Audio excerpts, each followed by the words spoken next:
صحیح فرید صاحب ہیں سکھر سے. جی السلام علیکم فرید صاحب. وعلیکم السلام. ڈاکٹر صاحب کیسے ہیں آپ؟ جی اللہ کا شکر ہے.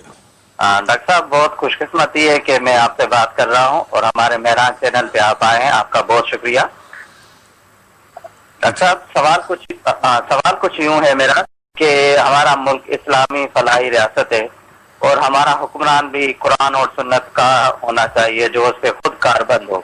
سوال میرا یہ ہے کہ ہم مسلمان جب ووٹ دیتے ہیں تو جب ووٹ ہم ایک ایسے آدمی کو دیتے ہیں جو قرآن اور سنت کے مطابق زندگی بسر نہیں کرتا تو اس کی سزا کیا ہے اسلام میں؟ کیونکہ ہم نے اس کو منتخب کیا, ہمیں پتا بھی ہے کہ وہ قرآن اور سنت پہ عمل پیرا نہیں ہے.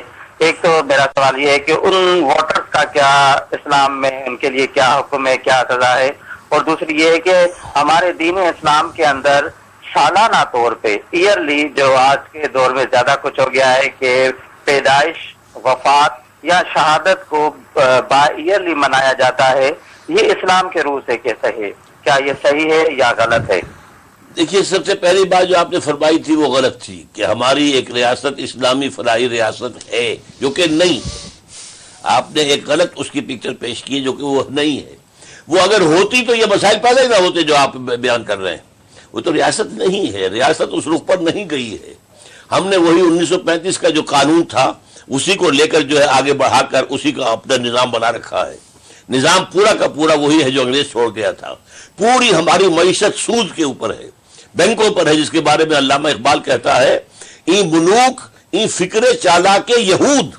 یہ جو بینکنگ کا نظام ہے یہ یہودیوں کی چالاک اور شریر اور شیطانی ذہن کی پیداوار ہے.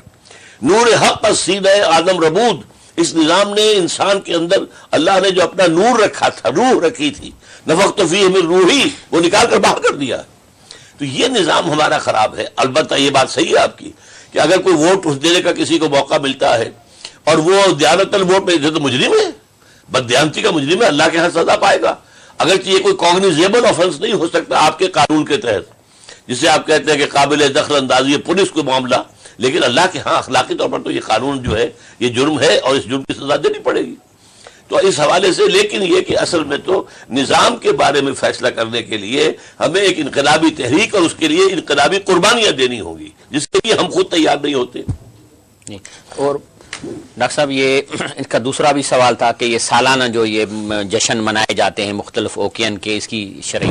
دیکھیے یہ یوم وفات اور یوم ولادت منانا اسلام میں اس کا کہیں کوئی ذکر نہیں ہے. اور حضور کا بھی جو ہے وہ بھی اگر سب سے بڑھ کر محبت تو صحابہ کرام کو تھی نا حضور کے ساتھ صلی اللہ علیہ وسلم, انہوں نے تو کبھی یہ جشن نہیں منائے.